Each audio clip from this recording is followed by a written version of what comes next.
আজ তৈরি করব চকো চিপস কেক।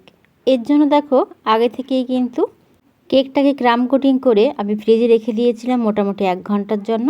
এরপর বের করে আমি কিন্তু এবার ফিনিশিং কোটিংটা কিন্তু এখানে দিয়ে দেব।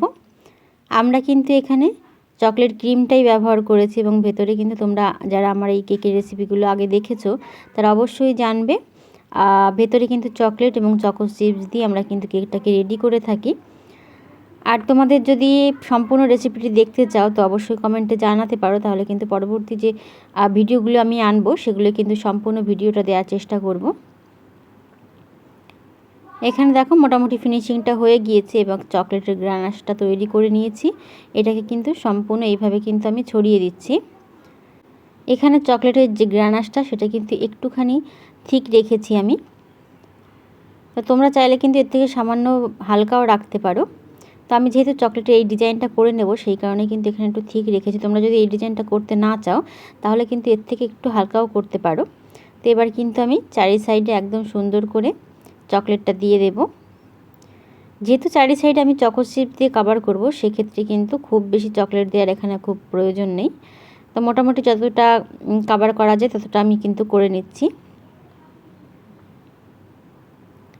এখানে দেখো মোটামুটি আমার কভার করা হয়ে গিয়েছে। এবার কিন্তু সাদা চকো চিপস এবং কালো চকো চিপ একসঙ্গে কিন্তু আমি মিশিয়ে নিয়েছি। এক্ষেত্রে দেখতে একটু বেশ সুন্দর লাগে, সেই কারণে তোমরা যদি চাও শুধুমাত্র কালো চকো চিপস বা শুধুমাত্র সাদা চকো চিপস দিয়েও করতে পারো। তো এইভাবে আমি পুরো কেকটাকে কিন্তু কভার করে নেব। এই কেকটা কিন্তু যারা চকলেট খেতে বেশি পছন্দ করে তাদের ক্ষেত্রে ভীষণই টেস্টি একটি কেক বলা যায়, বা তারা কিন্তু ভীষণভাবে পছন্দ করে, যেহেতু এখানে কেকে চকলেটের পরিমাণটা বেশ অনেকটাই পরিমাণ থাকে। তো তোমরা চকলেট কেক খেতে পছন্দ করো অবশ্যই কমেন্টে জানিও।